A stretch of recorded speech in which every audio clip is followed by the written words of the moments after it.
Hello everyone, it's Cribini and Tina. Welcome to the channel. Hope everybody just having just a wonderful day and that you are in the best of health. Yes, with health, as always, being lo más importante. Today's video, it's been bothering me, it's been troubling me for a while now, Tina, and it's about scandalous pastors. Scandalous pastors, leaders that's supposed to be leading people, Right.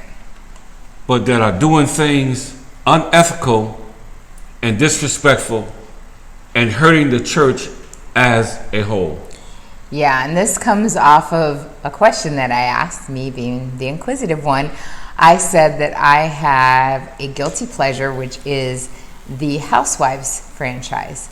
And if you guys are a watcher of Housewives, you know that in the Potomac Housewives series, there is Giselle Bryant, who is divorced from Pastor Jamal Bryant. And so I asked you, because recently they had their reunion show, and the big scandal was that Jamal Bryant was sleeping with another pastor. And I said, aren't pastors not supposed to be having sex without being married? Because it's called fornication. Yeah. So without being married. That's how this all started. Blame me, guys. So you want to write in, blame me. Because then you said, oh my gosh, what's going on? Right, because I wanted to know. And then as me and Tina continued to talk and have a conversation, there was a young lady that was sitting there that had... Well, we pulled up. She wasn't sitting with us.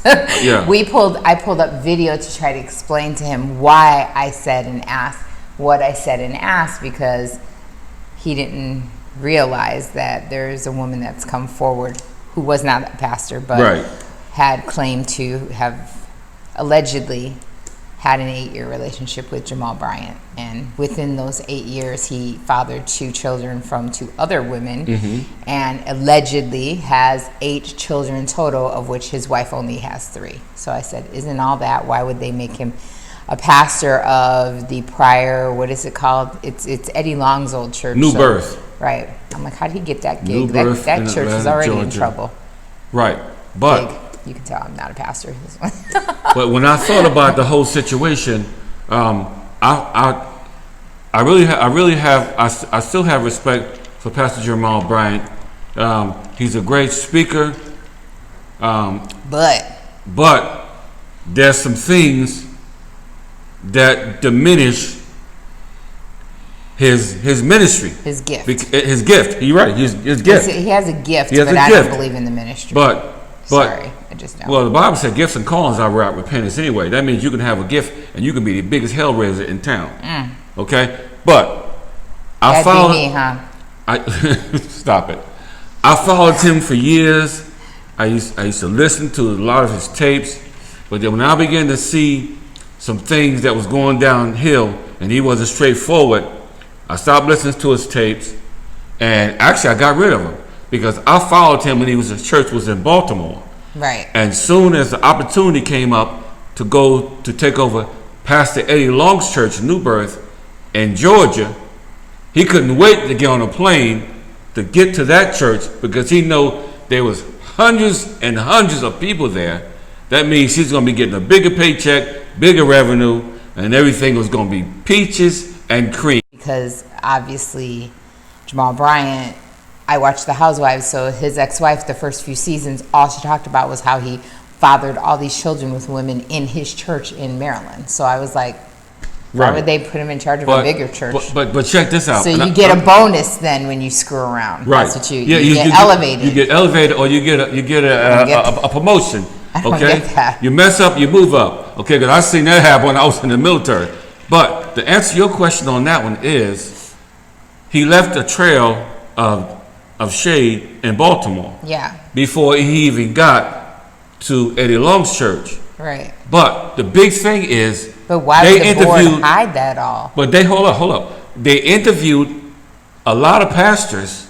Oh, for that job. For that job. So they was interviewing them, talking to them. I'm quite sure some of those pastors that they interviewed would have been well equipped to pastor that church and keep the church or take the church in a different direction and keep the church closer to God than what we see happening now. But they wanted somebody that can raise an offering, that can speak good, that the world knew, that was in big demand, and all this stuff. So they wanted a superstar. They didn't want just your regular average pastor that can really, really lay hands on the sick and they recover. Okay? They wanted somebody they wanted like a Michael Jordan, or they wanted LeBron James. That's why he got selected for the church. So that's why. It wasn't basically all about the spirituality. It was about who can get in there and raise the most money, do the most offerings, be a community person, and all this kind of stuff. And he was the only one out of all those other pastors that they looked at that they could figure can come in there and be a superstar and take the church to another level. Well, it's like I said, I don't think that God's even in that church anymore. Now with all that stuff that happened with Eddie Long, and now with him there, and the cover-up continues. That's all I have to say. Now, also, in the midst of this, I'm a firm believer, Tina. If you're in the right, you do not have to do a video or anything else to justify what people are saying.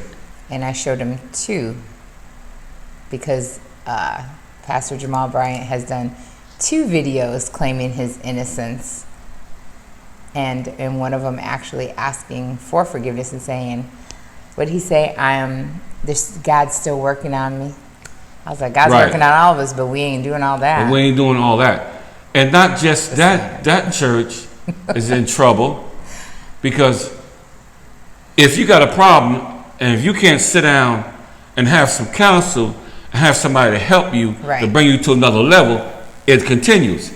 Now, like we just said, what's done in the dark will come to the light. You can only hide so long. But I heard that the eyes of the Lord are in every place, beholding the good and the evil. Right, but from man, they hide it and they think they get away with it. But right, and what makes it so bad is that when the church cover it up, they make it bad for every member that ever come and walk into that church, because they don't know what's going on behind closed doors, and they don't know what to expect, because even the devil can preach. Yeah, and then that's when I said, okay, so in comparison, the Christian church, Hillsong, I said they had an issue with their pastor who had an affair and has admitted, fully admitted, that he did inappropriate actions, not admitting to all of it. The girlfriend is saying what he did, the girl that he did it with, but he's not admitting to, but he does admit that anything is adultery, and that yes, he did this, and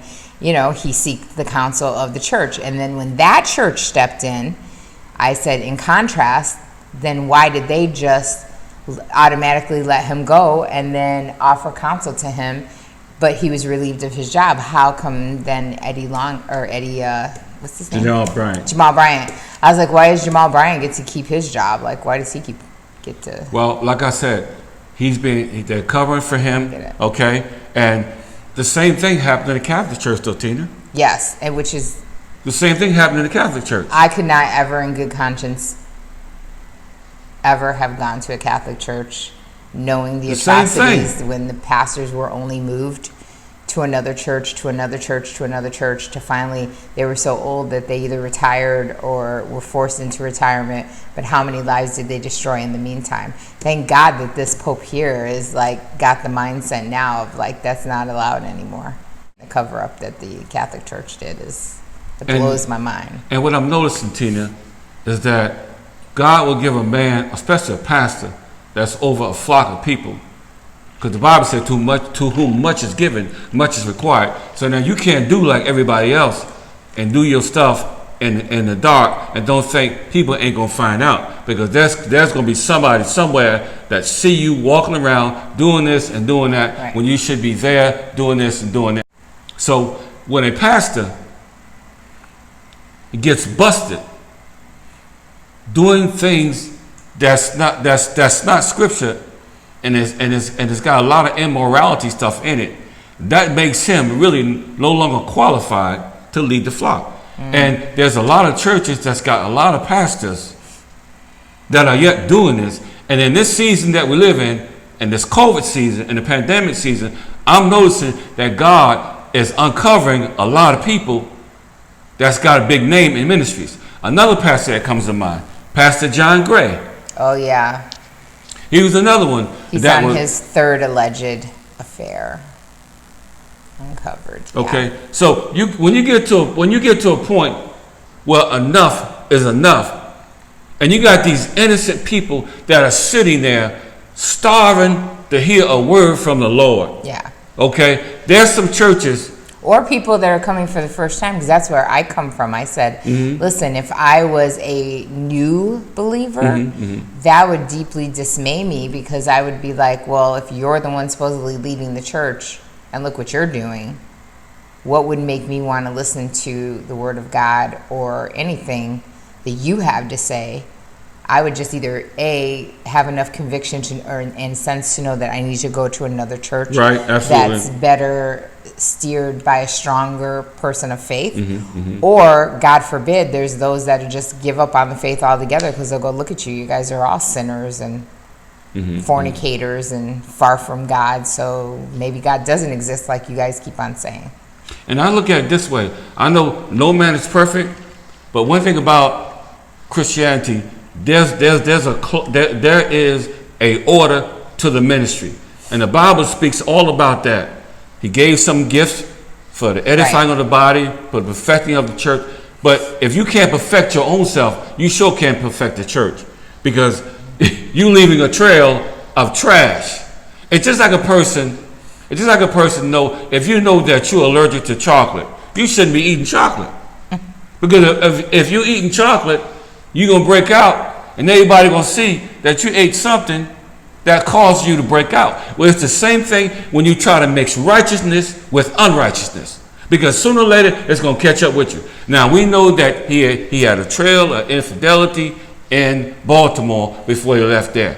But before he even had a pastor, allegedly, before he even had a pastor over that church. Allegedly, he had a trail of children that led all the way to that new church, because that new church allegedly also has a child. Okay, so it's just a lot of stuff that people cover up, and you know what? When it comes out, you have the choice to either stay or go somewhere else. Right. But I tell you what, there's still good preachers out there. Charles Stanley is one of them. Yes. You got Chuck Colson, Rick Warren, some of these guys that are still on point, that are teaching, standing flat-footed, teaching the Word of God. There's women Don't too. give Christine up. Kane. Christine Kane, she's another good one. Don't give up, okay? But if you see the people, especially the ones that's all about the money, because I'm telling you something, I learned this as a young man before I even thought about pastoring a church. I learned two things that will kill a ministry and will kill a pastor. One thing, women, and the second one is money. Aren't those the two root of all evils? Root of all evil. That's what the devil uses. He knows how to get to you. All evil. So we just wanted to have a small conversation about scandalous pastors. Beware, watch out. The Bible is full of scriptures. Matthew 24th chapter speaks about it. Romans 8:1 speaks about it. You don't have to be condemned if you know that you are free and you're living according to the word of God. But if you ain't, and you slipping and dipping, it's going to catch you, and your sins will surely find you out. And that's why a lot of people actually leave the churches now, because they don't have no confidence. Yeah, that's what I was saying. Who's in the pulpit. Yeah, that's sad. They have no confidence. So here it is. Put your comments, because I know some of you might be going to this church that we're talking about, or some of the other churches. You got to watch out for everything now. Used to. Oh, used to. Kenneth Copeland. He got smart. Stepped away. He got so many airplanes. He got so many millions. And while these people are hungry out here, he's helping nobody. Helping nobody but himself. So, I just wanted to share that with you. Take that, digest that. And whatever church you go to, you make sure you go into a church where there's some accountability, that you got somebody that's preaching the word the way it should be preached, yes. And that somebody ain't dipping and dabbing every time they go out of town, every time they go to a conference. They ain't dipping and dabbing, because sooner or later it's going to make you look like you got mud on your face too, because you following that ministry. That's why I like our church. And I know you can do better. Shout out to the Crossing LV. Pastor Shane. Love you. So, in the meantime, between the time, always remember that life is to be enjoyed. Yes, always remember to hit that subscribe. Hit notifications if you'd like to get notified on our very vast catalog of videos. Always give this and all videos a thumbs up. Remember that hitting that subscribe and hitting thumbs up is the free and easy way to patron the channel. We always have all information right underneath the video. Thank you to everyone who's patroned the channel, and thank you to our new subscribers. Hello and welcome, and our tried and trues. You know who you are. Every 2 weeks, we have a live on Saturdays at 5 p.m. Eastern. So join the conversation where we take Q&A straight from our subscribers who have questions or concerns about expat living or living in the DR. So, until next video, keep your eyes open. Peace.